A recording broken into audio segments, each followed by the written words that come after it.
আসবেন বাপ, তারপরেই এই 10 জন ব্যক্তি পূর্ণ হয়ে যাবে। দোয়া করব বাপ, তারপরে আলোচনা শুনবেন, কেউ উঠে পালাবেন না। মাত্র আর আগামী আর একটা রাত এই জীবনের শেষ আলোচনা। আমি অধম গুনাহগার, আল্লাহ পাক আমাকে এই ফাটা আওয়াজে যেমন বলার তৌফিক দান করবেন বলবো আমি আপনাদেরকে। আলোচনা ওয়াজ আজকে শোনাবো, আওয়াজ যদিও বা ভালো না থাকে। তো মায়ের দোয়াই নাবির জুব্বা পেলেন, ছন্দটা শুনুন।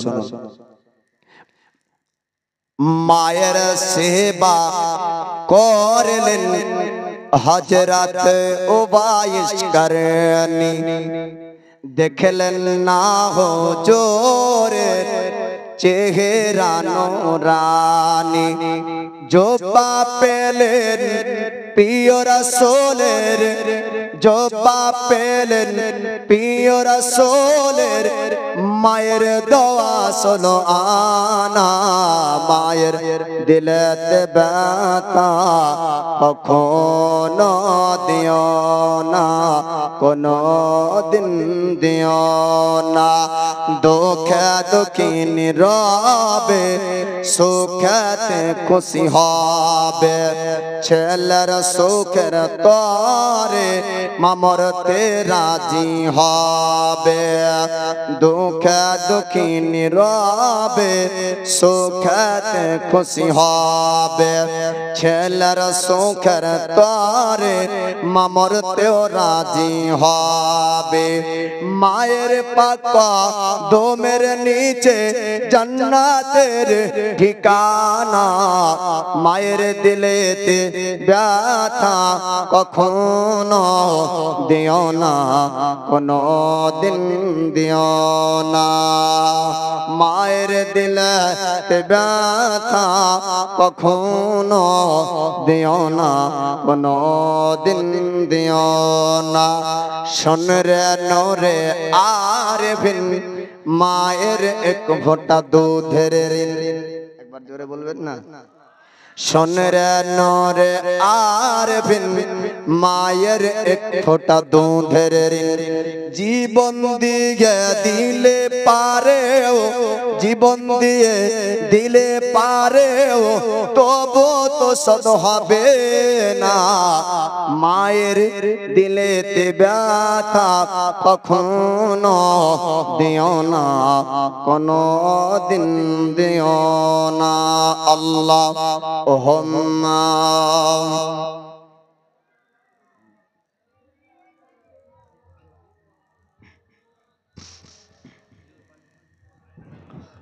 وعلى آل سيدنا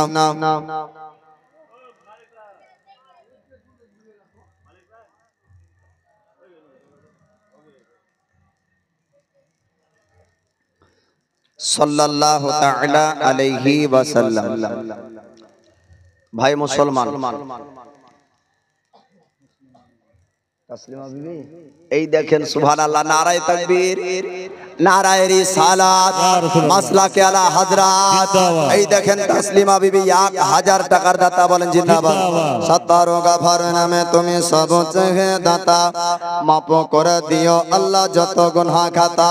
আর দোয়া করি আল্লাহ তাহার জন্নতে সুখে শান্তি রেখো মওলা দোনো জগতেতে। সমাজের প্রতি তাহার মহব্বত ছিল, ছিল কিনা ছিল তাহা দানে বোঝা গেল। আহারে আল্লাহর বন্দে যদি না আসিত, এই 1000 টাকাকে দান করে যেত। আরো দোয়া করি আল্লাহ তাহার জন্নতে সুখ শান্তি রেখো মওলা দোনো জগতেতে। আল্লাহুম্মা আমিন। আর কে আছেন? দেখেন মায়েদের মধ্যে 1000 টাকা বা লজ্জার বিষয়। আপনারা ইনকাম করছেন 1000 টাকা, 2000 টাকা রাজমিস্ত্রি করেন, আপনারা খেতে খামারে কাজ করছেন, আপনারা ব্যবসা বাণিজ্য করছেন, মায়েরা কোথায় পাবে? মায়েরা 1000 টাকা দান করছে। পেছন থেকে বলছে মৌলভী সাহেব রাজনীতি নাহি মৌলভীরা করে না, তাহলে কি খবরও কি দেখে না? বলে কেন? মায়েদের জন্য আবার লক্ষ্মীর ভাড় আছে। দিদি মাস পুজলেই 1000 অ্যাকাউন্টে ঢুকে যায়, তো 1000 টাকা দিতে ও আবার কিসের হবে বেজার? 12 মাসে পাবে 12,000, তার মধ্যে থেকে দিল 1000। আর যত বাজার ছেলেরা বলছে আমরা কোথায় দেবো খেটে খুটে। তো মা এই গ্রামে একজনারই খালি লক্ষ্মীর ভাড় গো, না সবার হয়েছে? 25 বছর হলে মনে হয় নাকি? হ্যাঁ 25 বছর হলে হয়, তাহলে কিছু টাকা ঘুষ দিলে 18 বছর করা যায়। আমাদের মুর্শিদাবাদে হয়েছে, জানি না, মালদাহার বদনাম করবো না বা মালদাহার বদনাম করবো, ফের আমাকে কালকে বাদ দিতে বাড়ি যেতে হবে। রাস্তা যদি ধরে বলে কলা ধরে দাঁড়াতো, মুর্শিদাবাদ থেকে তোকে ওয়াজ করতে নিয়ে এসেছি বলে তুই বদনাম করবি? হ্যাঁ আমাদের জেলার বদনাম করা কেন? তো আপনার জেলার কথা বলবো না বাবা, আমার জেলার কথা বলি। তো 18 বছর 19 বছর 20 বছর বাপ হচ্ছে, হ্যাঁ তারাও পাচ্ছে। তো মা আপনাদের তো লক্ষ্মীর ভাড়া আছে, 1 মাসের টাকা দেন না, হ্যাঁ এই সমাজের উন্নয়ন হবে, সমাজের উন্নতি হবে, যে আপনাদেরই ভবিষ্যৎ উজালা হবে। আপনারা দিবেন তবেই না আগামী ভবিষ্যৎ পরিবর্তন দেখতে পাবেন। বা সব কিছুর পরিবর্তন করতে হলে, উন্নতি করতে হলে অর্থের প্রয়োজন আছে না নাই? অর্থের প্রয়োজন আছে। ও মায়েরা, আর একজন মা লক্ষ্মীর ভাড়ের হাফ টাকা নিয়েছেন, তো 500 টাকা, যে টোটালে 5 জন মাকে দেখতে চাই পাক পাঞ্জাতনের মহাব্বতে। 5 জন মা আমার এই বক্তব্য চলাকালীন কমিটির কানে কানে বলে দিয়েছেন যে বাপরে তো কি আঁচলে গিট মারার কথা ভুলে গিয়েছি, তবে বাড়িতে টাকা রাখা আছে, কালকে দিব 500 টাকা মৌলবীকে বল, তাহলে বারবার বলবে মহিলা গোষ্ঠীর দুর্নাম হবে। মহিলাদেরকে বারবার বললে মহিলাদের একটা দুর্নাম হবে যে এতটি মায়ের মধ্যে 5টা পুজলো না, তো মুর্শিদাবাদে গিয়ে ফের মানুষের সামনে গাহাবে। তো কানে কানে বলে দাও যে আমি 500 টাকা দিলাম, আমার নাম জরিনা, মেরিনা, পারভিন, এই নামগুলা একটু টুক করে বলে দিবেন মা আমার, কালকে দিয়ে দিবেন যদি কাছে আপনার না থাকে। তো আমি যেটুকু বলতেছিলাম বাপ, আমার দয়ার মুস্তাফা, দয়ার নবী, মায়ার নবীর একজন কষ্টের সময় সাহাবী হবেন, নাম তার সালমান ফার্সি। এই দেখে খালি মুর্শিদাবাদেই থাকে না গো, মালদাহাতেও থাকে।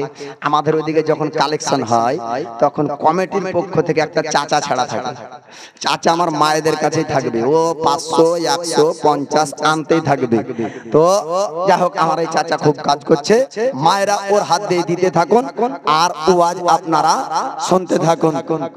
এবার সালমান ফার্সি আমরিয়া পণ্ডিতের কাছে তাওরীত ইনজিল কিতাবের জ্ঞান অর্জন করছে। আমরিয়া পণ্ডিত বলল, ও সালমান ফার্সি, যদি তুমি সত্য ধর্মের সন্ধান পেতে চাও তোমাকে যেতে হবে খেজুরের দেশ সোনার মদিনায়।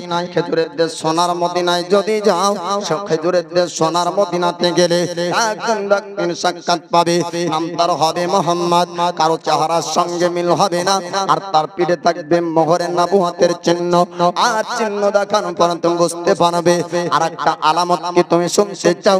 সালমান ফার্সি বলল, হ্যাঁ হ্যাঁ, ওনার মধ্যে যত আলামত পাওয়া যাবে আপনি আমাকে একটু জানিয়ে দেন, আপনি আমাকে একটু শুনিয়ে দেন।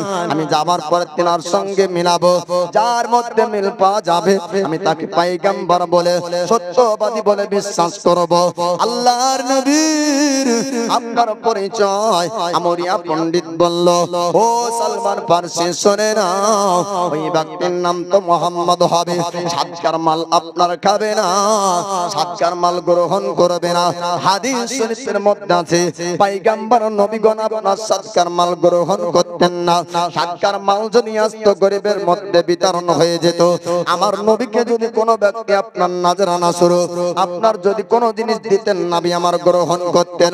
সালমান ফার্সিকে বলা হলো, ও সালমান ফার্সি তুমি শুনে নাও। আর ওই ব্যক্তির কাছে যখন যাবে তখন দেখবে ওই ব্যক্তির চেহারা থেকে উজ্জ্বল নূরের আলো বের হয়ে আসবে। সালমান ফার্সির সমস্ত দয়ার মান মুস্তাফা পয়গম্বরের পরিচয় আপনার পেয়ে গেল। এবার সোনার মদিনা সালমান ফার্সি আপনার রওনা হবে। খেজুরের দেশ সোনার মদিনাতে আসার পর ডাকাতের আপনার ধরল সালমান ফার্সিকে। সালমান ফার্সিকে বলা হলো, ওগো সালমান ফার্সি তোমার বাড়ি কোথায়? সালমান ফার্সি বাপ আরবি জানতো না, বাড়ি যেহেতু তার আপনার ফারস দেশে, ভাষা তার আপনার ফার্সি ছিল, আরবি আপনার ভাষা বোঝেন না, আরবি আপনার বলতে পারেন না। সালমান ফার্সি যখন ভাষা বুঝলেন না, আপনার ডাকাতেরা আপনার ধরে নিল, আর ডাকাতেরা একটা সর্দারের কাছে বিক্রি করলো। ও মদিনার সর্দার, তোমরা কি গোলাম কিনতে চাও? বলে হ্যাঁ, আমাদের কাজের গোলামের প্রয়োজন আছে। এবার সালমান ফার্সিকে গোলাম হিসেবে আপনার বিক্রি করা হলো। সালমান ফার্সি আপনার মদিনার সর্দারের ঘরে আপনার গোলামতি করতে শুরু করলো, গোলামের কাজ করে। সালমান ফার্সির চোখ দিয়ে আপনার পানি ঝরে যায়। সালমান ফার্সি কাঁদতে থাকে আর বলে, আমি বাপের জমিদারি ত্যাগ করলাম, নিজের দেশ আমি ফারসকে ত্যাগ করলাম, আমার বাপের আমি একমাত্র সন্তান, আমার আব্বা আমাকে বেটির মতন মানুষ করেছে, কোনদিন আমাকে কাজ করতে দেয়নি, আমার বাপের একমাত্র সন্তান, আমার বাপের হাজার হাজার বিঘা সম্পত্তি, তবুও আমি তাকে ছেড়ে দিয়ে আমি আসলাম সত্য ধর্মের সন্ধান পেতে। কিন্তু আসার পরে আমাকে গোলামের কাজ করতে হচ্ছে, আমাকে চাকরের কাজ করতে হচ্ছে। সালমান ফার্সি আপনার চিন্তায় কান্না করে। এবার সালমান ফার্সির কান পর্যন্ত খবর গেল, মক্কার জমিন থেকে হিজরত করে একজন ব্যক্তি এসেছে, নাম তার হলো পবিত্র নাম মুহাম্মদ রাসূলুল্লাহ সাল্লাল্লাহু তাআলা আলাইহি ওয়াসাল্লাম। দয়ার নবী, মায়ার নবীর নাম আপনার যখন শুনতে পেলেন, সালমান ফার্সি বলে না না, আমি জানার পর আর স্থির থাকতে পারবো না, আমার নবী পাকের কাছে যেতে হবে। আল্লাহ নবীর কাছে আসলো সালমান ফার্সি। আসার পরে দেখতে পাই সালমান ফার্সি নবীকে আপনার পরীক্ষা করার জন্য কিছু মাল আপনার সাদকা স্বরূপ দিলেন। দেওয়ার পরে বলে, ইয়া রাসূলুল্লাহ, ইয়া হাবিবাল্লাহ, নবী গো, এই মালগুলা সাদকা করলাম, গরিবের জন্য সাদকা করলাম। আমার নবী পাক বললেন, না না, আমি সাদকার মাল গ্রহণ করব না, তুমি সাহাবীদের মধ্যে দিয়ে দাও, তারা বিতরণ করবে। ওগো সালমান ফার্সি, বিতরণ করে দাও, তারা গরিব মানুষ আছে, আমি সাদকার মাল গ্রহণ করি না। সালমান ফার্সি তাকাতে থাকলেন, আমার নবী পাকের চেহারা। আমরিয়া পণ্ডিত বলল, তৌরাত কিতাবের মধ্যে আল্লাহ পাক বলেছেন নবীর কথা, ইনজিল কিতাবের মধ্যে আল্লাহ পাক বলেছেন নবীর কথা। ও সালমান ফার্সি, তুমি যদি জানতে চাও সত্য ধর্ম কাকে বলে, তুমি যদি দেখতে চাও সত্য ধর্ম কোনটা, তবে তুমি চলে যাও মদিনা, সত্য ধর্মের সন্ধান পেয়ে যাবে। আমরিয়া পণ্ডিতের কথা মোতাবেক সালমান ফার্সি পরীক্ষায় একটা আলামত বুঝতে পারলেন। গুটি গুটি পায়ে টুক টুক টুক টুক করে হেঁটে 100 টাকা দান করে গেলেন। আল্লাহ তার দানকে কবুল করুক, আমিন রাব্বাল আলামিন। খাতুন বিবি, সুবহানাল্লাহ, নারায়ে তাকবীর, নারায়ে রিসালাত, একটু জোরে বলেন না গো, নারায়ে তাকবীর। ওই পেছনের যুবক ভাইরা উঁচু আওয়াজ দাও, নারায়ে তাকবীর, নারায়ে রিসালাত, মাসলাকে আলা হযরত, সুবহানাল্লাহ। এই দেখেন খাতুন বিবি 500 টাকার দাতা। জোরে জিন্দা বলেন, জিন্দা থাকবে তবে না আগামী বছরে পাবেন, যদি মরে যায় তো কে দিবে ফের? এতগুলা সংখ্যা মহিলার মধ্যে দেখছেন না, খাতুন বিবি একা দিল 500। তাহলে এই দানকারীরা জীবিত থাকবে তবেই না আগামী বছর আবার পাওয়ার আশা থাকবে। তো এদেরকে জোরে বলবেন জিন্দাবাদ। খাতুন বিবি, নারায়ে তাকবীর, নারায়ে রিসালাত। এই দেখেন 500 টাকার দাতা, আল্লাহ তার দানকে কবুল করুক, আমিন ইয়া রাব্বাল আলামিন। মায়েরা, ভাইরা, বাপেরা, চাচারা, শেষ বেলাতে সবার জন্য দোয়া হবে বাপ। আলোচনাটা একটু শুনবেন আর এই রকম ভাবে দিতে থাকবেন বাপ। বারবার দাও দাও বললে অভ্যাস খারাপ হবে, মানুষও ভাববে যে কি আসলে চাহানে বলবে রে, বারবারই দাও দাও করছে। মানুষের কান কি সবাই বহরা, সব শুনতে তো পাচ্ছে। একটা জায়গায় এলান করেছে বহিরাগত মহিলাদের জন্য আহার, বহিরাগত মেহমানদের জন্য আহারের ব্যবস্থা আছে। তো মৌলবি সুবহানাল্লাহ বলতে বলে আর বলে না, বহিরাগত মেহমানদের জন্য আহারের সুব্যবস্থা আছে। এলান করার পরে এবার মৌলবীকে লাউড স্পিকার দিয়েছে ওয়াজ করেন। মৌলবী বলে যে সুবহানাল্লাহ বলেন, মানুষ আর বলে না। কেন? মানুষ ভেবেছে যে বহিরাগত না, বহরা মানুষের জন্য খাবারের ব্যবস্থা আছে। এবার ফের যদি সুবহানাল্লাহ বলে দিই তাহলে তো বুঝে নেবে এই বহরা লাই, তাহলে খাবার আর পাবো না। মৌলবী বলে সুবহানাল্লাহ, ইয়ারা বলে না। কারণ কি? মৌলবী চিন্তায় পড়ে গেল, হাই রে কোথায় আসলাম রে, মরা মানুষকে শোনাচ্ছে নাকি। বলতে বলি সুবহানাল্লাহ, কেউ আর বলে না। পরবর্তীতে মানুষকে যখন খাওয়া দাওয়া শেষ, তখন যাওয়ার সময় মুসাফির আপনারা যেমন করছেন, তো বলছে হুজুর রাগ করিয়েন না। তো কেন? আপনি বারবার বললেন না যে সুবহানাল্লাহ সুবহানাল্লাহ? তো হ্যাঁ, মনে মনে বলেছি, প্রকাশ করিনি। তাহলে কেন করেছেন? তোকে মানা কে করলে? তো মানা কে করলো বলেন না, ওই যে এলান করলো না মাইকে যে বহিরাগত মেহমানদের জন্য খাবারের ব্যবস্থা আছে। তো ওই বহিরাগত মেহমান আমরা যদি না সাজতাম তো খেতে পেতাম না। মানুষ কমিটিরা বুঝে নিত, যারা শুনতে পাচ্ছে এরা বহরা লাই দিস না। তাই আপনার কথায় সুবহানাল্লাহ বলিনি, মনে মনে বলেছি। তো বাপ, আমি আপনাদেরকে যখন নারা লাগাতে বলবো জোর করে নারা লাগাবেন, জি আর সুবহানাল্লাহ বলতে বলবো তো ফের সুবহানাল্লাহ বলবেন। তো বলে কেন? সুবহানাল্লাহ বললে একবার হাদিস আছে, আসমান জমিনের খালি জায়গা নেকিতে ভরপুর হয়। বুঝতে পারলেন? সওয়াবের উদ্দেশ্যে বলবেন বাপ, মৌলবীকে চমকানোর জন্য না। মৌলবীকে চমকানোর দরকার নাই। আল্লাহর পক্ষ থেকে আল্লাহ পাক যাকে যেখানে চমকায় সে সেখানে চমকায়, তাই না? খোদাই দান, আল্লাহ যেমনটা বলার তৌফিক দিবেন তেমনটা বলতে পারবো, নিজস্ব কোনো ক্ষমতা নাই।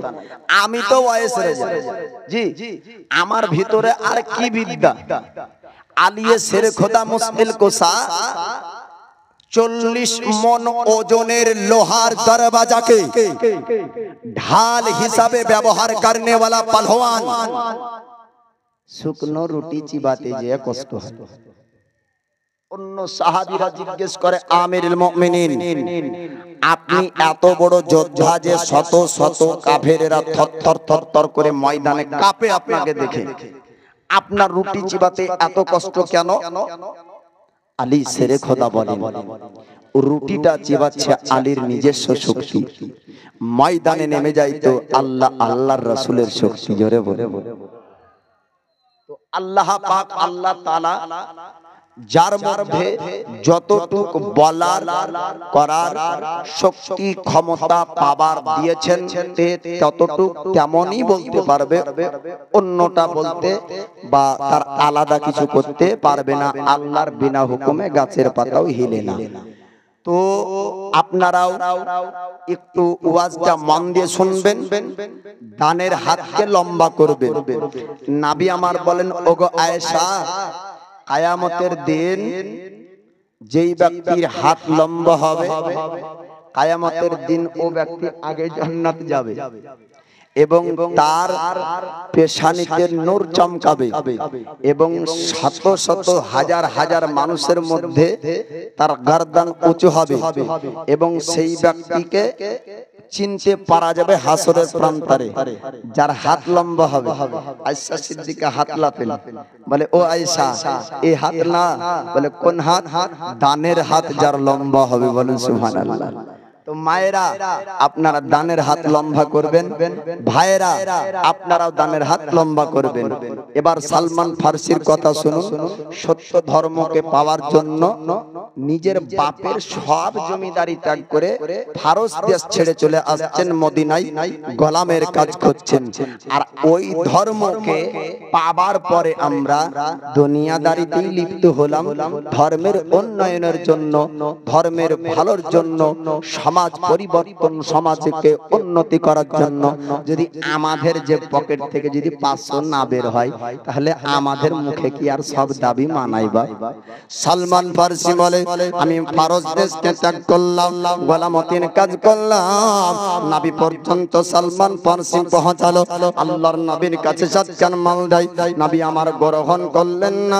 দয়ার মুস্তাফা পয়গম্বর আজম গরিবের মধ্যে মাল বিতরণ করতে বলে। সালমান ফারসি দেখার পর আপনার চিন্তা করলেন, আমরিয়া পণ্ডিত বলেছিল যে আলামতগুলো পাওয়া যাবে, আমি একটা আলামত দেখতে পেলাম। সালমান ফারসি আবার বললেন, ইয়া রাসূলুল্লাহ, ইয়া হাবিবাল্লাহ, নবী গো, আপনার চেহারার মধ্যে মদিনার মানুষের চেহারা মিল করলাম। আমি সালমান ফারসি, আপনার মতন সুন্দর, আপনার মতন এত উজ্জ্বলময় চেহারা আর মদিনায় কাউকে দেখতে পেলাম না। ইয়া রাসূলুল্লাহ, ইয়া হাবিবাল্লাহ, ওগো আল্লাহর নবীজি, তবে একটা কথা আপনার কাছে জানতে চাই, নবী গো, আপনার একবার পিঠ মোবারক দেখতে চাই। ইয়া রাসূলুল্লাহ, ইয়া হাবিবাল্লাহ, নবী গো, আপনার খেলকা জুব্বা মোবারক একটু খুলে দেন, আপনার পিঠ মোবারক দেখব। আমার দয়ার মুস্তাফা খেলকা মোবারক আপনার খুলতে যাবেন। সাহাবীরা অবাক হয়ে সালমান ফারসির সামনে দাঁড়িয়ে যায়। আমার নবী পাক বলেন, ও আমার সাহাবীরা, একটু তোমরা দাঁড়িয়ে যাও, দাঁড়িয়ে যাও। সালমান ফারসিকে কিছু বলবে না। সালমান ফারসির মনের উদ্দেশ্য, ওগো সাহাবী, তোমরা বোঝো না। আমার নবী পাক বললেন, ওগো সাহাবীরা, তোমরা একটু দাঁড়িয়ে যাও, আমি রাসূলুল্লাহ, আমি নবী সালমান ফারসির মনের উদ্দেশ্য বুঝি। সালমান ফারসি বলেন, ইয়া রাসূলুল্লাহ, ইয়া হাবিবাল্লাহ, ও আল্লাহর নবীজি, আপনি খেলকা মোবারক খুলে দেন, জুব্বা মোবারক আপনি একটু খুলে দেন, আপনার পেট মোবারক দেখব। আমার নবী পাক আলাইহিস সালাম পয়গম্বর হাবিবুল্লাহ, আল্লাহর বন্ধু, আল্লাহর দোস্ত, উম্মতের দরদে নবীজি, আপনার জুব্বা মোবারক খুললেন, খেলকা মোবারক আপনার খুললেন। সালমান ফারসি যাওয়ার পর টস টস করে আপনার পিঠে, নবী পাকের পিঠে আপনার মোহরে নবুয়তের চিহ্নর উপর সালমান ফারসি চুম্বন খেতে থাকে। আমার নবী পাক বলেন, ওগো আমার সাহাবীরা, জিজ্ঞেস করো সালমান ফারসিকে কেন আমার পিঠ মোবারক চুম্বন দেয়। সাহাবীরা বললেন, ইয়া রাসূলুল্লাহ, ইয়া হাবিবাল্লাহ, নবী গো, সালমান ফারসি কেন চুম্বন দেয়, মানে জিজ্ঞেস করো সালমান ফারসিকে। সালমান ফারসিকে সাহাবীরা বললেন, ওগো সালমান ফারসি, আপনি নবী পাকের পিঠে কেন চুম্বন দেন?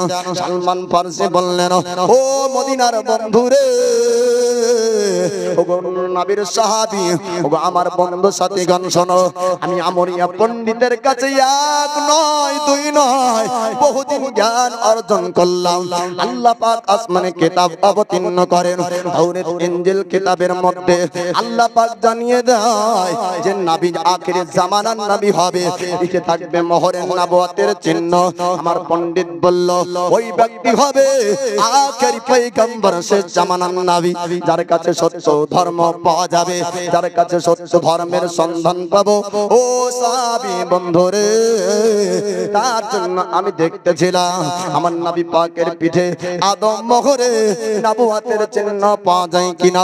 আমার নবী যখন জুব্বা মোবারক খুললেন, খেলকা মোবারক খুললেন, আমি পিঠে মোহরে নবুয়তের চিহ্ন দেখতে পেলাম।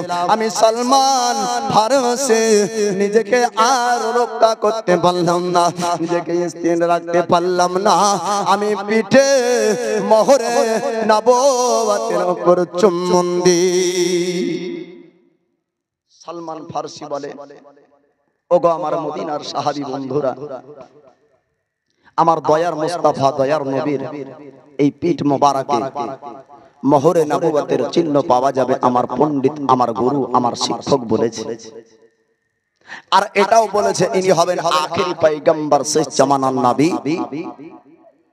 আর ইনাকে যদি পাওয়া যায় তো সত্য ধর্মের সন্ধান পাওয়া যাবে। তবে আজ ইনার কাছে আসা পর্যন্ত কত কষ্ট, দুঃখ আমি পার করে এসেছি। বাপের জমিদারিকে ছাড়লাম, নিজের মাতৃভূমি জন্মস্থান ফারস দেশকে ত্যাগ করলাম, সোনার মদিনায় আসলাম, তো গোলামের কাজ করলাম। দীর্ঘদিন সময় কেটে গেল, যখন কান পর্যন্ত খবর আসলো মক্কা থেকে মদিনায় হিজরত করে নবী এসেছেন, তো নবীর কাছে আসার সুযোগ পেলাম। ইয়া রাসূলুল্লাহ, নবী গো, আপনি আমাকে কালেমা পড়ে মুসলমান বানিয়ে নিন। জোরে বলুন সুবহানাল্লাহ। ফারস দেশ থেকে সোনার মদিনায় এসে সালমান ফারসি কালেমা পড়ে আপনার মুসলমান হয়ে গেলেন, ইসলাম ধর্মের মধ্যে চলে আসলেন। চোখের পানি ঝরঝর ঝরঝর করে ঝরঝর।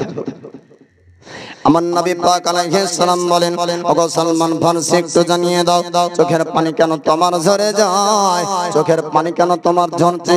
সালমান ফারসি বললেন, ইয়া রাসূলুল্লাহ, ইয়া হাবিবাল্লাহ, ওগো আল্লাহর নবী রে, আমি এতটা কষ্ট সহ্য করলাম, নিজের দেশকে ছাড়লাম আপনার জন্য।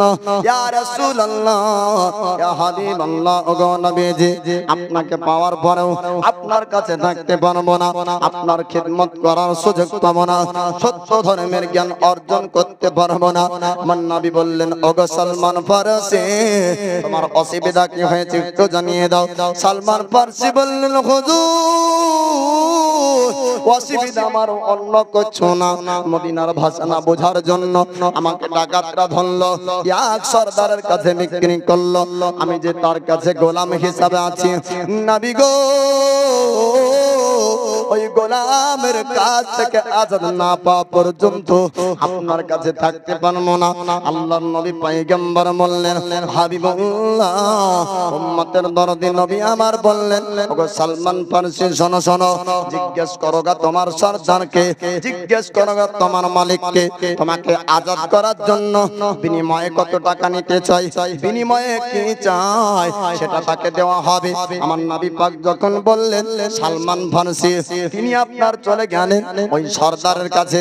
যাওয়ার পর জিজ্ঞেস করেন, সরদার, ওগো আমার কাজের মালিক, আপনি একটু বলে দেন, আপনি একটু জানিয়ে দেন, আমি আজাদ হতে চাই, আমাকে আজাদ করার জন্য আপনি কত টাকা নেবেন, আমাকে আজাদ করার জন্য আপনি তার বিনিময়ে কি নেবেন একটু বলে দেন। আপনার সরদার মদিনার ওই সন্তান বলেছিল, ও সালমান ফারসি, শোনে না, আমার কাছে আজাদ হতে হলে এক নয়, দুই নয়, 300 খেজুরের গাছ তোমাকে লাগাতে হবে। শুধু খেজুরের গাছ নয়, 300 খেজুরের গাছ লাগানোর পরে ওই গাছে যেদিন ফল ধরবে আর ফল যেদিন পাকবে, পাকার পরে তোমাকে আজান করা হবে। আল্লাহ নবীর সাহাবী সালমান ফারসির চোখ দিয়ে পানি ঝরে যায়, নবীর কাছে ছুটতে থাকে, আমার নবীকে ডাক, ইয়া রাসূলুল্লাহ, ইয়া হাবিবাল্লাহ, ওগো আল্লাহর নবী জি, আমার হয়তো আর আপনার কাছে আসা হবে না। নবী আমার বলেন, ও সালমান ফারসি, একটু তুমি জানিয়ে দাও, একটু তুমি বলে দাও, তোমার কি হয়েছে, তোমার মালিক কে রাজি হয়নি, তোমাকে কি আজাদ করবে না, তোমাকে কি ছাড়বে না?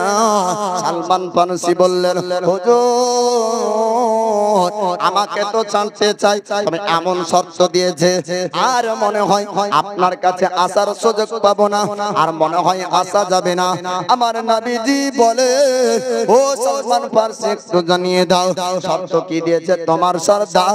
সালমান ফারসি বললেন, ইয়া রাসূলুল্লাহ, ইয়া হাবিবাল্লাহ, ওগো আল্লাহর নবীজি, এক নয়, দুই নয়, 300 খেজুরের গাছ আমাকে লাগাতে হবে। শুধু তাই না, ওই গাছ বড় হবে, গাছে আপনার ফল ধরবে, ফল পাকার পরে আমাকে সে আজাদ করবে, আর তার আগে আজাদ হবে, তার আগে আমাকে ছেড়ে দেন। নবী গো, আর মনে হয় আপনার নূরের চেহারার কাছে আসতে পারবো না। সাহাবীর প্রেম ভালোবাসা দেখুন বাবা। সালমান ফারসি বলেন, ইয়া রাসূলুল্লাহ, নবী গো, আপনার তাজিম খিদমত আর করার সুযোগ পাবো না। ইয়া রাসূলুল্লাহ, আপনার সঙ্গে সময় আর কাটাতে পারবো না।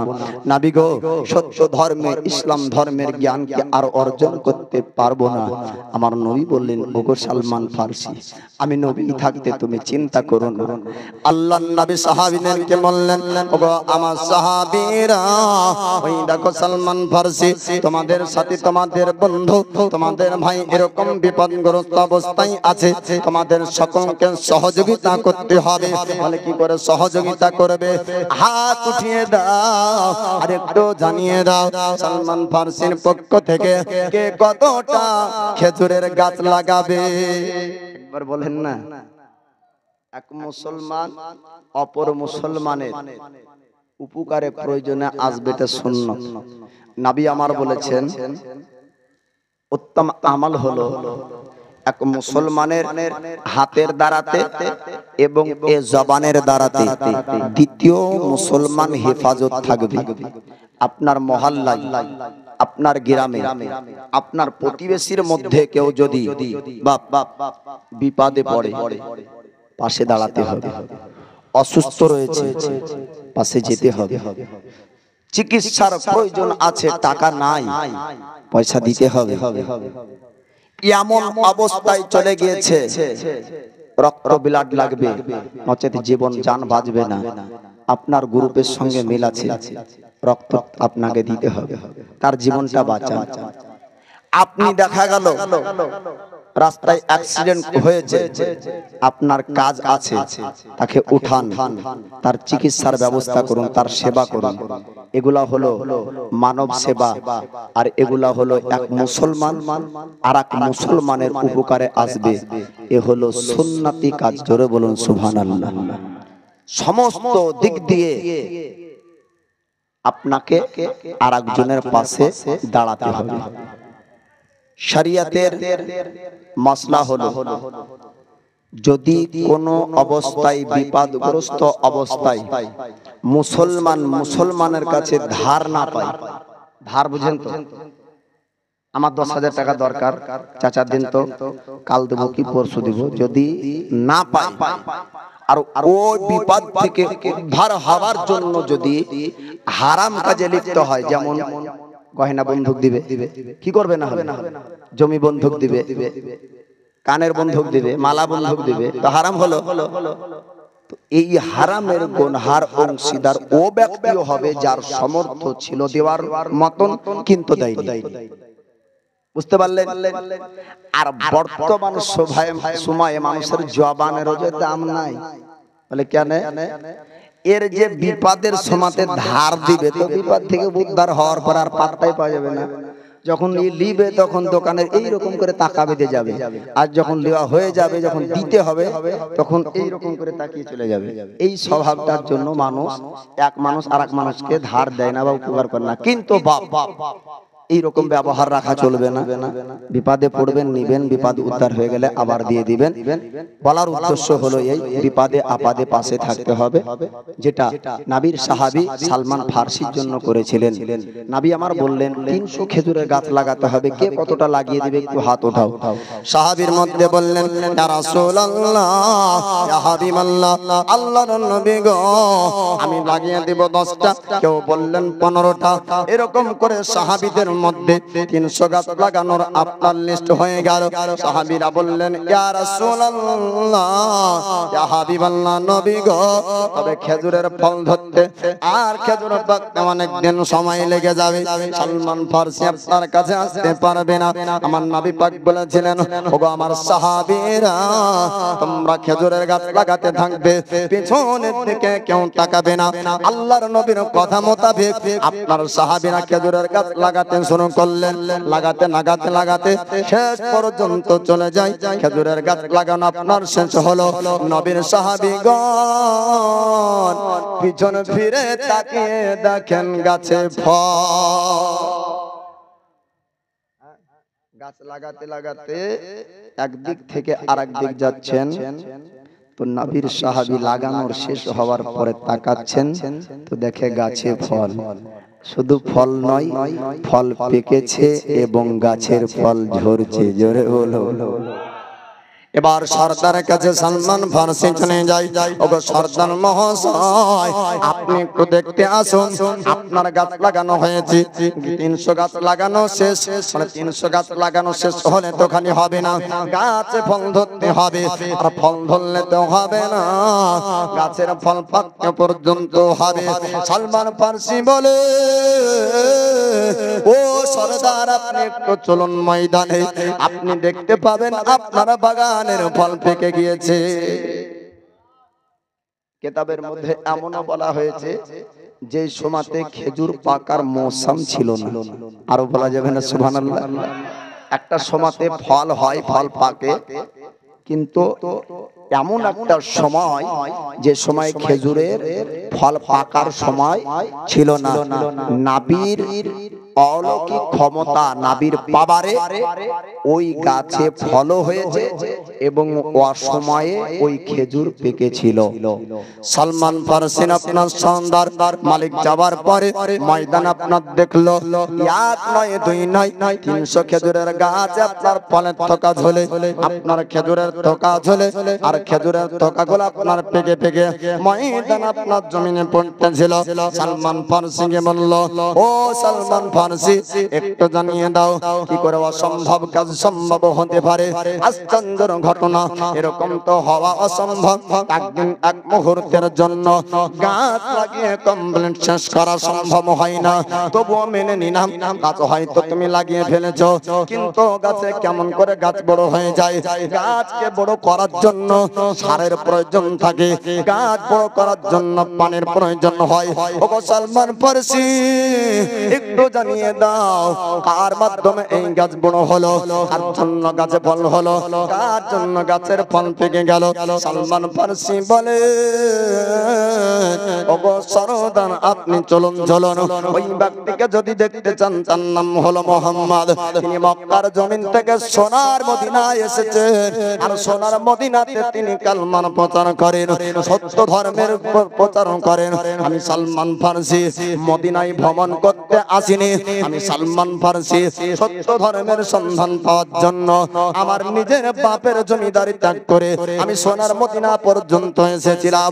ওগো সরদার, ওই ব্যক্তিকে যদি দেখতে চান আমার সঙ্গে চলুন, যার জন্য খেজুর গাছের ফল হলো, যার জন্য খেজুর গাছের ফল পাকলো।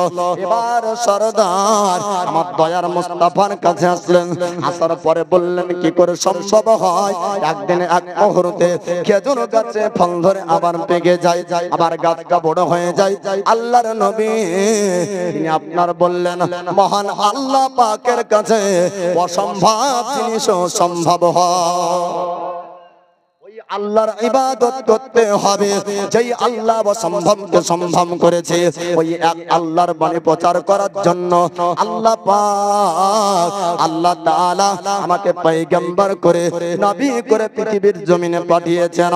সরদার বলল, ইয়া রাসূলুল্লাহ, ইয়া হাবিবাল্লাহ, নবী গো, আপনার সম্পর্কে আমি জানতাম না। নবী গো, আপনি কালমা পড়ে আমাকে পর্যন্ত মুসলমান বানিয়ে নেন, মদিনার সরদার পর্যন্ত আপনার মুসলমান হয়ে গেল।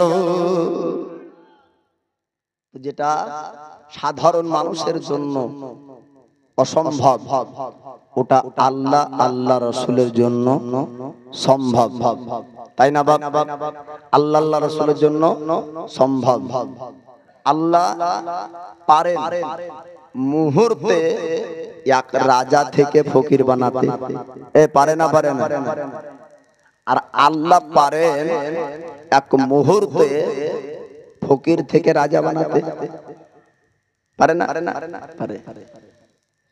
তো আল্লাহ পাক যেহেতু এক মুহূর্তে গরিব থেকে ধনী বানাতে পারে, আর ধনী থেকে গরিব বানাতে পারে, এই রকম যদি আদৌ যদি বিশ্বাস থাকে, ওই ব্যক্তি কি চাইবে না আল্লাহর প্রতি ভরসা করে কিছু আল্লাহর রাহে দান করি?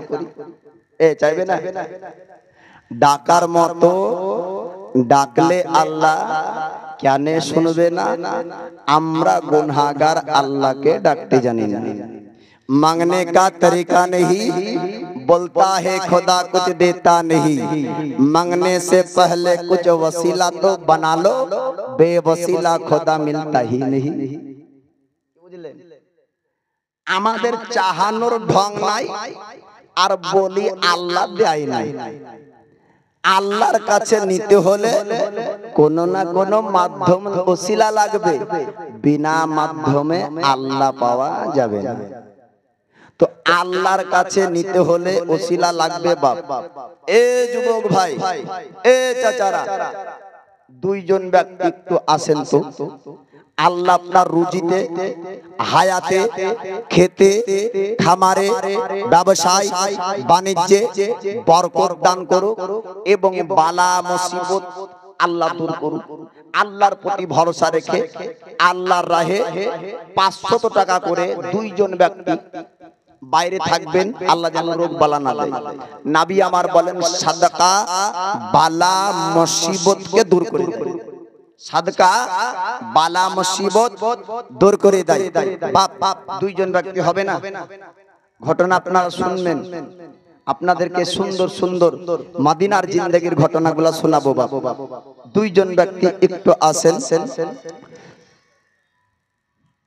সালাম জানাই দরবারে পাক নবীজির, তুমি আল্লাহর হাবিব মক্কি মাদানি গো, তুমি আল্লাহর রাসূল মক্কি মাদানি। একটু মহব্বতে বলুন সুবহানাল্লাহ, হাত উঠে বলুন ইয়া রাসূলুল্লাহ। সালাম জানাই দরবারে পাক নবীজির, তুমি আল্লাহর হাবিব মক্কি মাদানি গো, তুমি আল্লাহর রাসূল মক্কি মাদানি। চলো নবীর, চলো নবী দরুদ পড়ি, যিনি সাফাতের কান্ডারি, নবী না হলে তোমার হবে না পারাপারি, হবে না পারাপারি। একটু মহব্বতে বলুন সুবহানাল্লাহ। চলো নবী দরুদ পড়ি, যিনি সাফাতের কান্ডারি, নবী না হলে তোমার হবে না পারাপারি, হবে না পারাপারি। ওগো যার নামে দরুদ পড়ে, ওগো যার নামে দরুদ পড়ে ফারিস্তা আসমানি, তুমি আল্লাহর হাবিব মক্কি মাদানি গো, তুমি আল্লাহর রাসূল মক্কি মাদানি। সালাম জানাই দরবারে পাক নবীজির, তুমি আল্লাহর হাবিব মক্কি মাদানি গো, তুমি আল্লাহর রাসূল মক্কি মাদানি। রওজা শরীফ জিয়ারতে কত হাজি আসে যায়, যেথায় আমার জাগিয়ে আছে নূরে নবী মুস্তাফা। হাত উঠে বলুন ইয়া রাসূলুল্লাহ। রওজা শরীফ জিয়ারতে কত হাজি আসে যায়, যেথায় আমার জাগিয়ে আছে নূরের নবী মুস্তাফা, নূরের নবী মুস্তাফা। ওগো যাহার তাজিমি করে, ওগো যাহার তাজিমি করে এ বিশ্ব ধরণী, তুমি আল্লাহর হাবিব মক্কি মাদানি গো, তুমি আল্লাহর রাসূল মক্কি মাদানি। সালাম জানাই দরবারে পাক নবীজির, তুমি আল্লাহর হাবিব মক্কি মাদানি গো, তুমি আল্লাহর রাসূল মক্কি মাদানি। আজানেতে নবীর নাম মিজানেতে নবীর নাম আজানেতে নবীর নাম মিজানেতে নবীর নাম আজানেতে নবীর নাম মিজানেতে নবীর নাম মুসলমানদের গণের ওগো এটাই মুসলমানের গণের এটাই তো মহান তুমি আল্লাহর হাবিব মক্কি মাদানি গো তুমি আল্লাহর নবী মক্কি মাদানি আল্লাহুম্মা সাল্লি আলা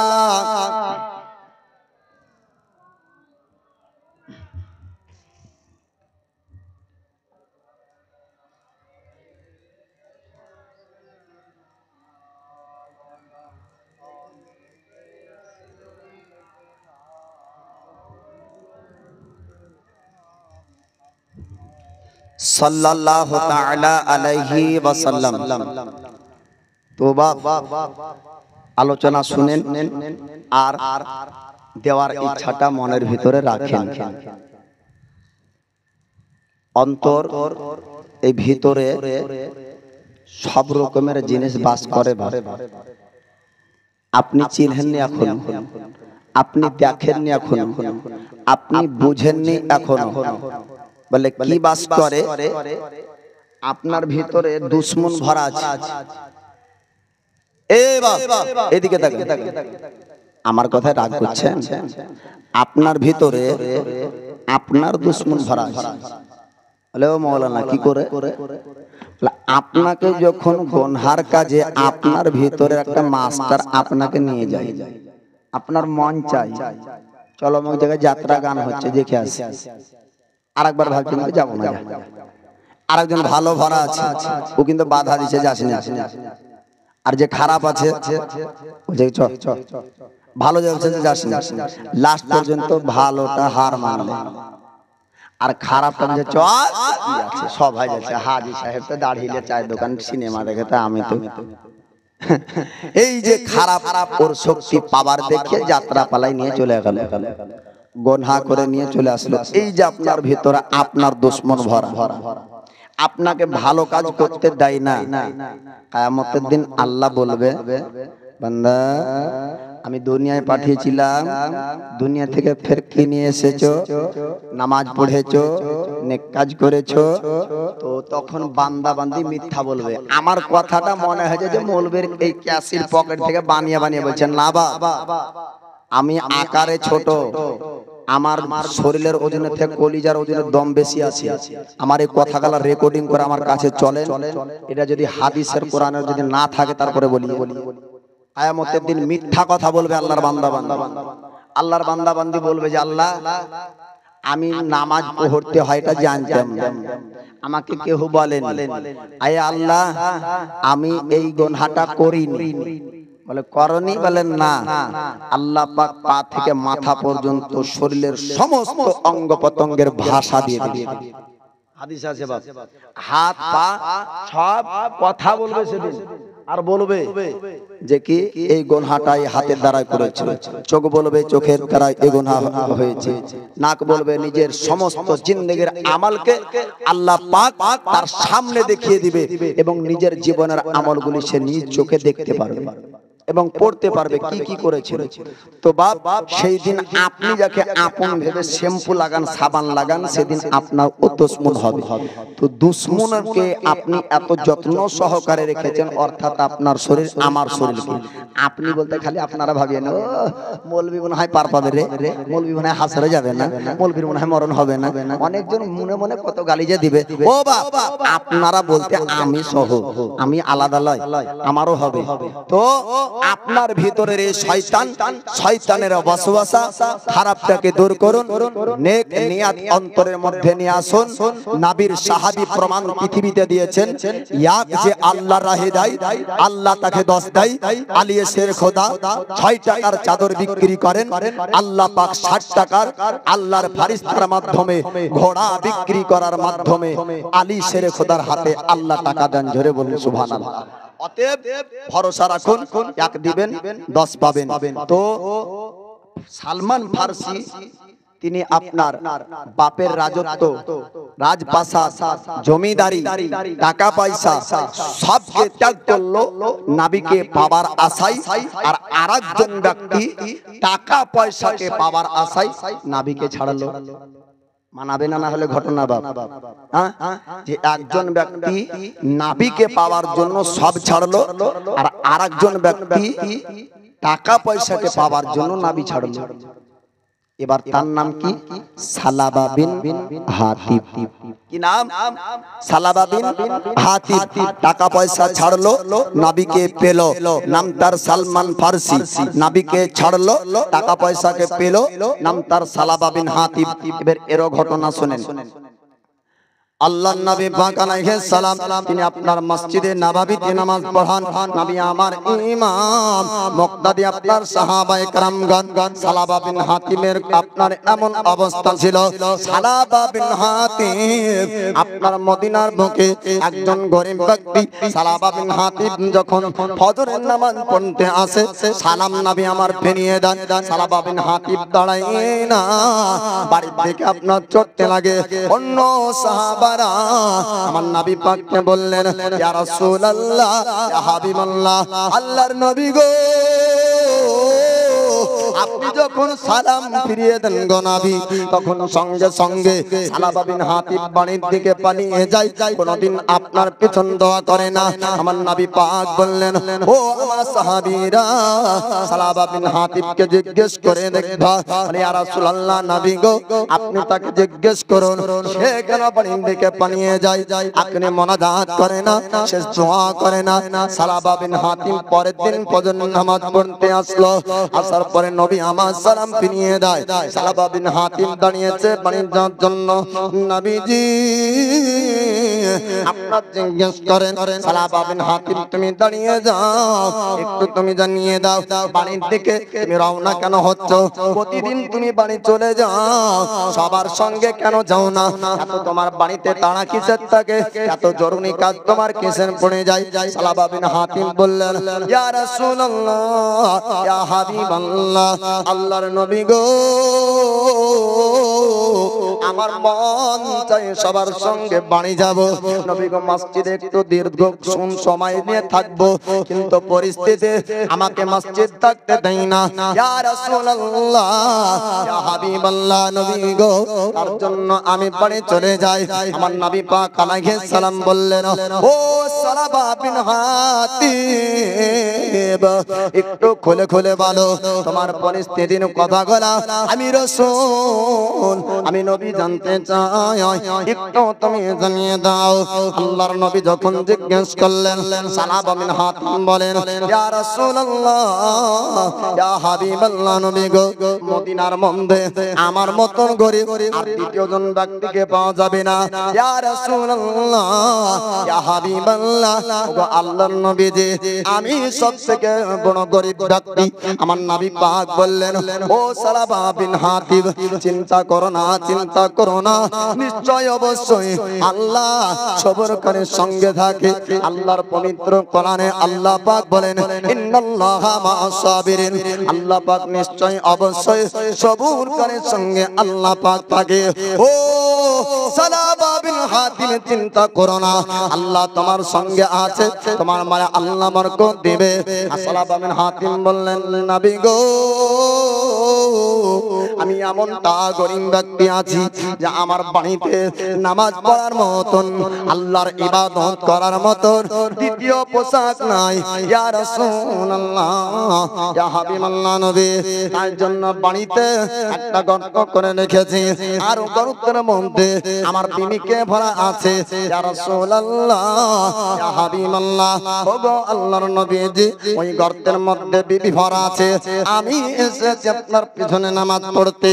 নবী গো, এই নামাজ পড়ে আমি বাড়ির দিকে যাব।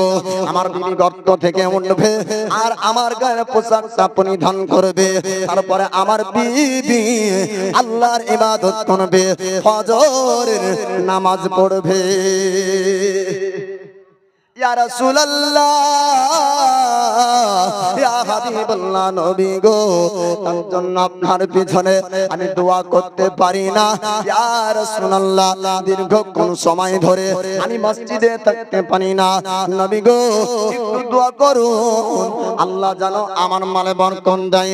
আমার রাসূলুল্লাহ বললেন, ওগো সালাবা বিন হাতিব, তুমি কান্না করো না, চোখের পানি ঝরায়ো না, আমি নবী তোমার জন্য দোয়া করব।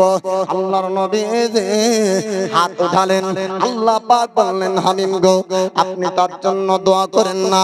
তার মাল যদি পেয়ে যায়, বরকত যদি তার মালে হয়ে যায়, আর ধনী যদি হয়ে যায়, সেই ব্যক্তি পরিবর্তন হয়ে যাবে, তার ভবিষ্যৎ আপনার খারাপই হবে। আমার নবী পাক আলাইহিস সালামকে আল্লাহ পাক ভবিষ্যতের বক্তা বানিয়েছেন। কিয়ামত পর্যন্ত যা কিছু পৃথিবীতে ঘটবে, আল্লাহ পাক আল্লাহ তাআলা আমার নবী পাককে আপনার জানিয়েছেন। এই নবী পাক বলেন, ও সালাবা বিন হাতিব, তুমি ধনী হতে চাও না, তুমি ধনী হতে চাও না, আল্লাহ পাক আল্লাহ তাআলা তোমাকে যেমনটা রেখেছে সেটাই তোমার জন্য ভালো। মানুষ যে যে পরিস্থিতিতে আল্লাহ যাকে যেমনটা ভাবে রেখেছে, তার জন্য সেটাই ভালো। নবী আমার বলে, ও সালাবা বিন হাতিব, তুমি বড়লোক হতে চেও না, তুমি ধনী হতে চেও না। আমি তোমার ভবিষ্যৎকে দেখলাম, যদি তুমি বড়লোক হয়ে যাও, যদি তুমি ধনী হয়ে যাও, তবে তোমার নোকসান হবে, তোমার খারাপই হবে, তোমার ক্ষতি হবে। সালাবা বিন হাতিব আবার কান্না করে, ইয়া রাসূলুল্লাহ, একটু দোয়া করেন। আমরা তো দুনিয়ার মানুষ বাপ, যদি একতলা বাড়ি হয়, বলি আল্লাহ দুতলা করো, দুতলা হলে বলে তিনতলা করো, বলি না? আল্লাহ ওকেই ভালোবাসে, ওরই বড় বড় বাড়ি, চার চাকা গাড়ি, আল্লাহ ওকে ভালোবাসে, আমাকে বাসে।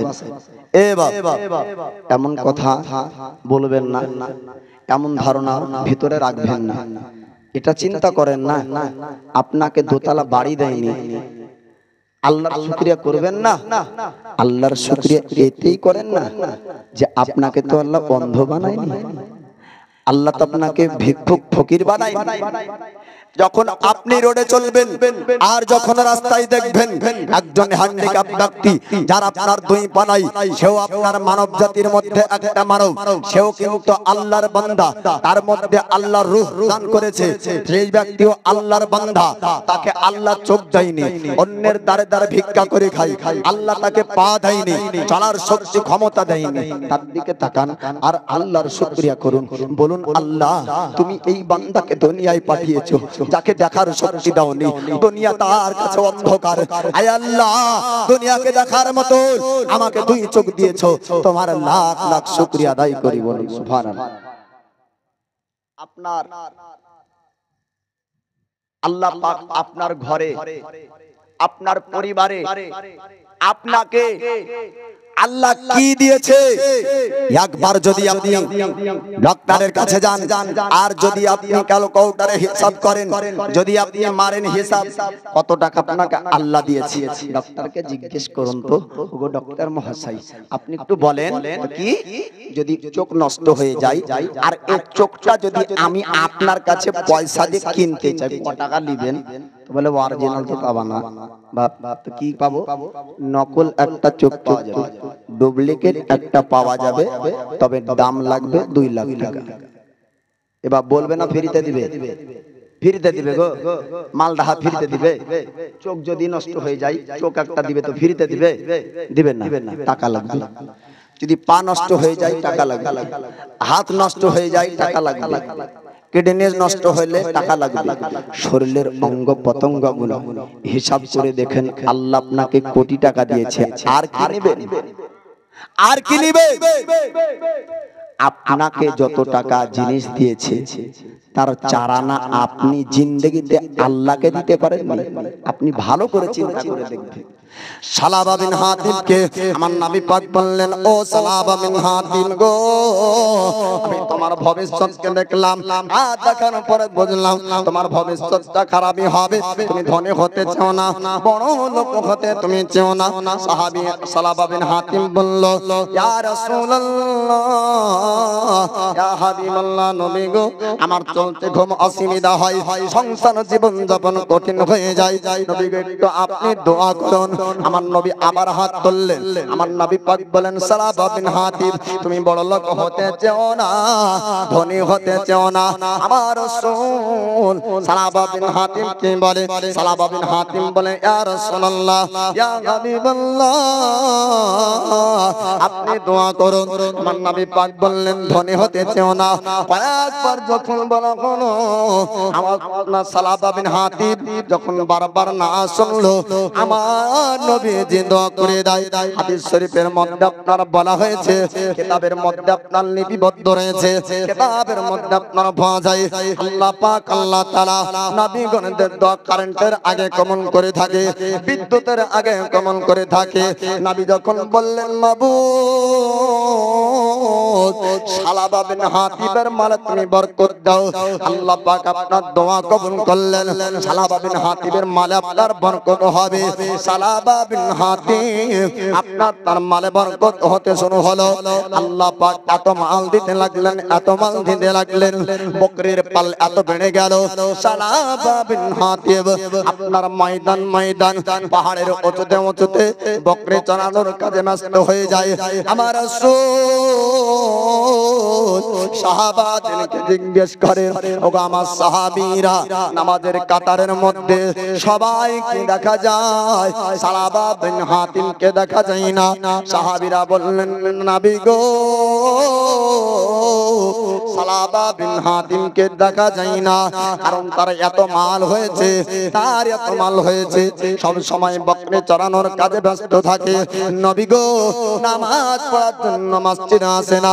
আপনার জোহরের নামাজ ছাড়লো, আস্তে আস্তে আসর ছেড়ে দেয়, মাগরিব আপনার ছেড়ে দেয়, ইশার নামাজ ছেড়ে দেয়, 5 ওয়াক্ত নামাজকে আপনার ছেড়ে দিল, আপনার আস্তে আস্তে জুমার নামাজ ছেড়ে দিল।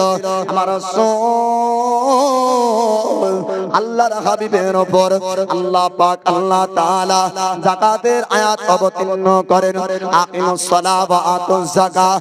হাবিব গো আপনি জগৎবাসীকে জানিয়ে দেন নামাজ আদায় করে আর জানো যাকাত আদায় করে, নামাজ কায়েম করো এবং যাকাত দাও। আপনার যাকাতের আয়াত আমার নবীর উপর অবতীর্ণ হয়। আল্লাহর নবী সাহাবীদেরকে বললেন আমার সাহাবীরা যাদের মাল আছে তাদেরকে যাকাত দিতে হবে, তাদেরকে যাকাত বের করতে হবে। আল্লাহর নবীর কথা আপনার শোনার পরে সাহাবীরা বললেন ইয়া রাসূলুল্লাহ ইয়া হাবিবাল্লাহ নবী গো একজন ব্যক্তি মালদার রয়েছে মদিনার বুকে, নাম তার সালাবা বিন হাতিব। আমার নবী পাক বললেন আবু বকর ওগো আলী সালাবা বিন হাতিবের কাছে চলে যাও, আমি রাসূলুল্লাহ আমি নবী তার কাছ থেকে মাল চেয়েছি, যাও যাওয়ার পরে যাকাতের মালগুলা চেয়ে আনো। যাকাতের হুকুম যখন হলো আল্লাহর পক্ষ থেকে, বাপ সালাবা বিন হাতিবের কাছে যায়, যাওয়ার পরে বলে ওগো সালাবা বিন হাতিব আপনাকে আল্লাহ অনেক মাল দিয়েছে, আপনাকে আল্লাহ পাক অনেক সম্পদ দিয়েছে, এবার আপনি যাকাত দেন। নবী পাক আপনাকে যাকাতের মাল চেয়েছে নবী। সালাবা বিন হাতিব বলে আমি যাকাত দিব না, আমি যাকাতের মাল দিব না, যাকাতকে অস্বীকার করে দিলেন। আমার নবী পাকের সাহাবী হযরত আবু বকর আলী আসলেন, আসার পরে বলে ইয়া রাসূলুল্লাহ ইয়া হাবিবাল্লাহ নবী গো আমরা গিয়েছিলাম সালাবা বিন হাতিবের কাছে। সালাবা বিন হাতিব বলল আমি যাকাতকে দিব না, যাকাত আমি মানি না, যাকাতকে আপনার অস্বীকার করলো। আল্লাহ পাক যাকাত আপনার আল্লাহ পাকের হুকুম, আল্লাহর হুকুমকে অমান্য করলো। আমার নবী পাক সময় কেঁদেছিলেন, নবী চোখে আপনার পানি ঝরতে থাকলো। আল্লাহর নবী বলে ও ও আমার সাহাবী তোমরা শোনো, আমি নবী বলেছিলাম সালাবা বিন হাতিম গো, তুমি তোমার যদি ধনী তুমি হয়ে যাও, তোমার খারাপই হবে, ভবিষ্যৎ তোমার ক্ষতি হবে। কিন্তু সালাবা বিন হাতিম শুনলো না। আজ আল্লাহর হুকুমকে অমান্য করার জন্য সালাবা বিন হাতিম হালাক হয়ে গেল। সালাবা বিন হাতিম ধ্বংস হয়েছে। সালাবা বিন হাতিম আপনার ঈমান হারা হলো। আল্লাহর নবী দয়ার নবীর যুগের আপনার সাহাবীদের মধ্যে একজন ব্যক্তি ছিল, কিন্তু আর তাকে সাহাবী বলা চলে না। শরীয়তের পরিভাষায় সাহাবী ও ব্যক্তি সাহাবী রাসূল যিনি ঈমানি নজরে আমার নবী পাকের চেহারা মোবারককে দেখেছেন আর ঈমানি হালাতে আপনার এই দুনিয়া থেকে বিদায় নিয়েছেন, ওই ব্যক্তি হলো সাহাবী রাসূল সালাবা বিন হাতিম। ঈমানে অবস্থায় রাসূলুল্লাহর কাছে ছিলেন, নবীর পেছনে ইক্তেদা করেছেন, কিন্তু ঈমান হারা হয়ে মারা গেল। আর এখন তাকে সাহাবী বলা চলে না। বাবারা, আমার নবী পাক আলাইহিস সালাম বলেছেন, আমার উম্মতের মধ্যে সবথেকে বড় ফিতনা হবে তাদের মাল। আমার উম্মতরা নষ্ট হয়ে যাবে, অর্থ সম্পদ আমার উম্মতকে নষ্ট করবে। বাপজি, আল্লাহর নবী তিনি সালাবা বিন হাতিবের জন্য দোয়া করতেন না। বারবার বারণ করা সত্ত্বেও এ সালাবা বিন হাতিব বলল, নবী গো দোয়া করুন, আমাকে ধনী বানান, আমি ধনী হতে চাই। ধনী হওয়ার পরে আল্লাহর হুকুমই অমান্য করলো। তার তো অভাব নাই, চিন্তা নাই। যখন অভাব ছিল চোখে তার পানি ছিল, যখন তার অভাব ছিল তার চোখে কান্না ছিল। বাপ অভাব দূর হয়ে গেল, আর চোখের কান্না নাই, আর চোখে পানি নাই, আর চিন্তা নাই। এবার আল্লাহর হুকুমকেই অমান্য করে দিল। নবী আমার দয়ার পয়গম্বর মুস্তাফা এই হুকুমকে অমান্য করার জন্য নবী ফতোয়া দিলেন। নবী বললেন, ও ব্যক্তি হালাক ধ্বংস হয়ে গিয়েছে, আর ও ব্যক্তির ঈমান নাই। তো বাপ দরদি আমার, দুনিয়ায় জীবন যাপন করতে হলে অর্থ সম্পদের প্রয়োজন আছে। বাপ এই দুনিয়ার জমিনকে দিয়েছে আল্লাহ পাক এ মানব জাতির চাষের জন্য। আমাদের এই দুনিয়ার জমিন থেকে আমাদেরকে রিজিক খাবার সঞ্চয় করতে হবে। তারপরেও আল্লাহর ইবাদত আমাদেরকে করতে হবে। অর্থ থাকলে দান খায়রাত আমাদেরকে করতে হবে। বা সময় থাকতে ইবাদত করুন, সময় শেষ হয়ে গেলে আর ইবাদত আপনি করতে পারবেন না। তখন চাইবেন, কিন্তু পরিস্থিতি আপনাকে হতে দেবে না। তখন আপনি চাইবেন, পরিস্থিতি হতে দেবে না। বলে কেমন ভাবে একটু বুঝিয়ে দেন। আপনার 18 বছর বয়স, বলে হ্যাঁ আপনি শুদ্ধভাবে নামাজ পড়তে পারবেন, আপনার শরীরের ক্ষমতা আছে, রুকু করতে পারবেন, কিন্তু আপনার বয়স হলো 60 বছর, প্যারালাইসিসের রোগী, আপনি বিছানাগত অবস্থায় চলে গিয়েছেন। তখন আপনি আল্লাহকে ডাকেন, কিন্তু আপনার কাপড় আর ঠিক নাই। তখন পায়খানা হয়ে যায়, পেশাব হয়ে যায়, পাক নিজেকে পাক রাখতে পারেন না। তখন আল্লাহকে ডাকছেন। বাপ সময় থাকতে আল্লাহকে ডাকুন, সময় থাকতে ইবাদত করুন। ও যুবক ভাইরা, কিতাবের মধ্যে আছে আল্লাহ পাক সবথেকে যুবক যুবতীদের ইবাদতকে আল্লাহ বেশি পছন্দ করেন। যুবক যুবতীদের আমলকে আল্লাহ বেশি পছন্দ করেন, কারণ এই যুবক অবস্থাতে শয়তানের ওয়াসওয়াসায় বিভিন্ন খারাপ কাজে তাদেরকে টান দেয়। ওই জায়গাতে না গিয়ে আপনার নেক কাজ করে, তাই ডবল নেকি। এক খারাপ থেকে বাঁচছে, দুই নেকির কাজ করছে। এক খারাপ থেকে বাঁচার নেকি এবং নেকির কাজ করছে তার নেকি। তার জন্য যুবক ইবাদত করলে ডবল নেকি। তাই যুবক ভাই, আপনারা আল্লাহর ইবাদত করবেন, আল্লাহর বান্দেগি করার চেষ্টা করবেন। যাই হোক, আল্লাহ পাক বুঝার তৌফিক দান করুক। সকলে বলুন আমিন। আমি মায়েদেরকে শেষবারের মতন বলবো, কমিটির পক্ষ থেকে না, আমার পক্ষ থেকে দুটো বাচ্চা ছেলে যাবে আপনাদের কাছে। 5 টাকা 10 টাকা যে যা পারবেন শেষ দোয়াতে অংশগ্রহণ করবেন। এ বাবু দুজন যাও তো, উঠাও তো, লাও। দুইজন যাবে, একটু দিবেন মা, আঁচলের গিটটা খুলবেন। আপনাদের জন্য খাস দোয়া করব আজ। সবাই শেষ দোয়াতে অংশগ্রহণ করবেন। পিতা মাতা, দাদু দাদি, নানা নানি, আত্মীয় স্বজন, ভাই বোন, প্রতিবেশী, আহাল পরিবারের মধ্যে যাহারা কবরে শুয়ে আছে সকলের জন্য দোয়া হবে এবং নিজের বালা মুসিবত আল্লাহ যেন দূর করে তার জন্য দোয়া হবে। যাই হোক, একটু গুনগুন আওয়াজে মধুর সুরে দরুদ শরীফ পেশ করুন। আল্লাহুম্মা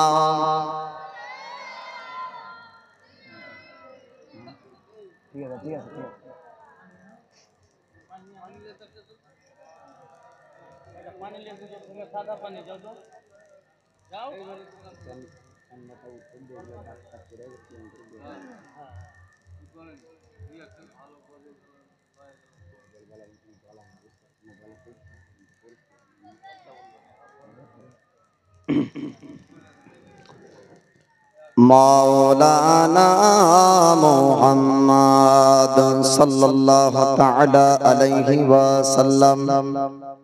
তো যাই হোক, আর মায়েদের কাছে গেল একটা চাদর নিয়ে। ভাইরা, আপনারা চাদর ঘুরবেন আপনাদের সামনে, তবে আজকের মুসাফাতে ভাই খালি হাতে আসিয়েন না। আজ মুসাফায় মনে হয় লোক কমবে।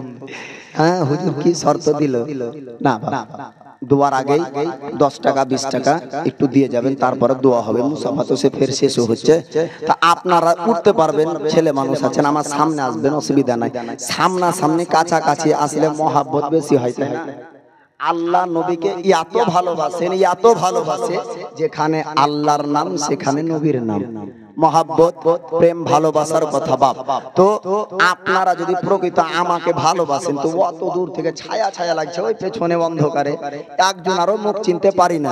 তো যদি মহাব্বতের ডাকে যদি হাসরে এক জায়গাতে যদি আল্লাহ করে, যদি নসিবে থাকে যে এক জায়গায় উঠাবে, তো আমি চিনবো কি করে সেদিনকে ওদেরকে? আর ওরাই বা চিনবে কি? ওরা চিনবে আমাকে? আল্লাহ আছে জি, আমি চিনবো কি করে? ও ভাই, তাই তোমরা পিছন থেকে একটু সামনে দিকে আসিও, আর 10 20 20 50 যে যা পারবা একটু জমা করবে, তারপরে সবার জন্য দোয়া হবে। এই দেখো বাপের বেটা গো, দেখেন 200 টাকা দান করেছেন, আল্লাহ তার দানকে কবুল করুক, আমিন ইয়া রাব্বাল আলামিন। বিজায়ে হাবিবিকা সাজ্জাদুল আম্বিয়া ওয়াল মুরসালিন। এই দেখেন আরেকজন 100 টাকা দিয়েছেন, আল্লাহ তার দানকে কবুল করুক, আমিন ইয়া রাব্বাল আলামিন। সুবহানাল্লাহ। এই দেখেন এরকম যুবক ভাইরা একটু আসো তো। শেষ দিনে যুবকদেরকে বন্ধু করব গো আমি। হ্যাঁ, বন্ধু পাতবো, আমার সঙ্গে বন্ধু করবে, আল্লাহ যেন সেই দোস্তকে কবুল করে নেয়। হাদিস কিতাবের মধ্যে আছে, কোন আত্মীয় স্বজনের কিয়ামতের দিন আপনার নেকি দেবে না কে হোকা হোকা, কিন্তু বন্ধু বন্ধুকে কিয়ামতের নেকি দিবে। আমার দোস্ত বন্ধু যে ইয়ং ছেলে তরুণ যারা হতে চাও, আগামী কাল সে বন্ধু হবে, একটু সামনে আসো ভাই আমার। 100 200 দিয়ে যাও। এই ফাটা গলায় শেষ রাত, মানে শেষ বেলায় একটা নাত আপনাদেরকে শোনাবো। অধম গুনাহগার পাপী আমি, তারপরে আপনাদের কাছ থেকে বিদায় নেব। নাবিকে মহাব্বত খালি মানুষ করেনি, নাবিকে ভালোবাসা মহাব্বত বনের হরিণীও করেছে, বলেন সুবহানাল্লাহ। আর নাবি সবার ভাষা বুঝতেন, তাই হরিণের একটি ঘটনা আছে, আপনারা গজলের মাধ্যমে সেটা শুনতে পাবেন। আল আমিন নাবি আমার মুক্তি দাতা সবার, খোদা যারে বন্ধ করে দিল যে উপহার, আল আমিন নবী আমার। দেখো চেয়ে জগৎবাসী, দেখো দেখো রবি শশী, দয়া মায়ার সাগর লো সবার মুখে ফোটায় হাসি। জোরে বলো, देखो जय जगतबासी देखो देखो रवि शशि दया मायार सागर लो सबार मुखे फोटाई हासी एसो नेमे फारिस्तारा देखे हबे आत्महारा হয়নি এমন হবে না আর মুহাম্মদ নাম জাহার আল আমিন নবী আমার পথের ধারে বাঁধা ছিল অবলায়া বনের হরিণ যে পথ দিয়ে যেতেছিলেন আমার প্রিয় নবী করিম পথের ধারে বাঁধা ছিল অবলায়া বনের হরিণ সে পথ দিয়ে যেতেছিলেন আমার প্রিয় নবী করিম ডেকে বলেন নবীজিকে ছেড়ে দেন গো আজ আমাকে কচি কচি বাচ্চা আমার পিয়াসে যে আছে বেকরার আল আমিন নবী আমার নবী যখন ছেড়ে দিল শিকারিয়া তখন এলো বলে বিনা হুকুম আমার হরিণ কেন ছাড়া পেল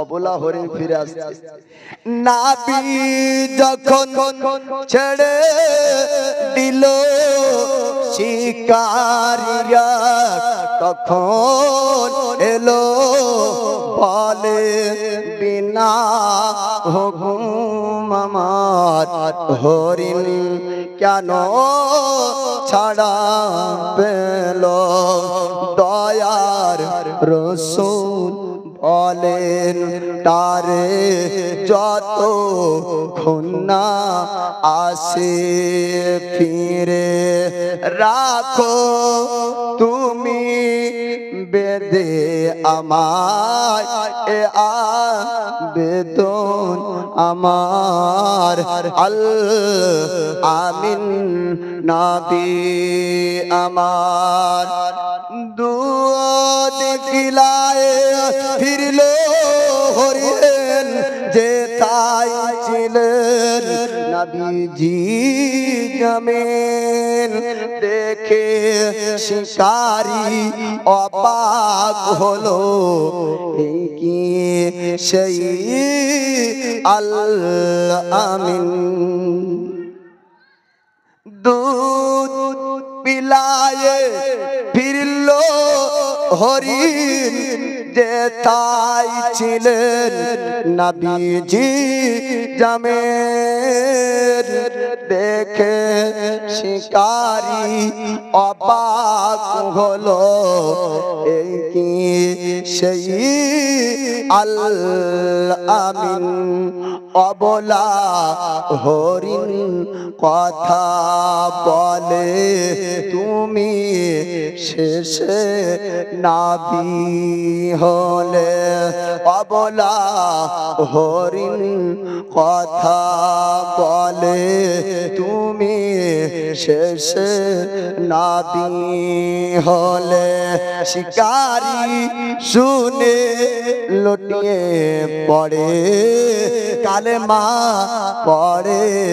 বারবার আল আমিন নবী আমার মুক্তি দাতা সবার খোদা যারে বন্ধু করে দিল যে উপহার আল আমিন নবী আমার এমন নবী কোথায় পাবে কাকর পাথর যার সাক্ষ্য দিবে পিঠে মোহরে নবুয়াত নিয়ে বোরাক চড়ে মেরাজ যাবে জোরে বলো এমন নবী কোথায়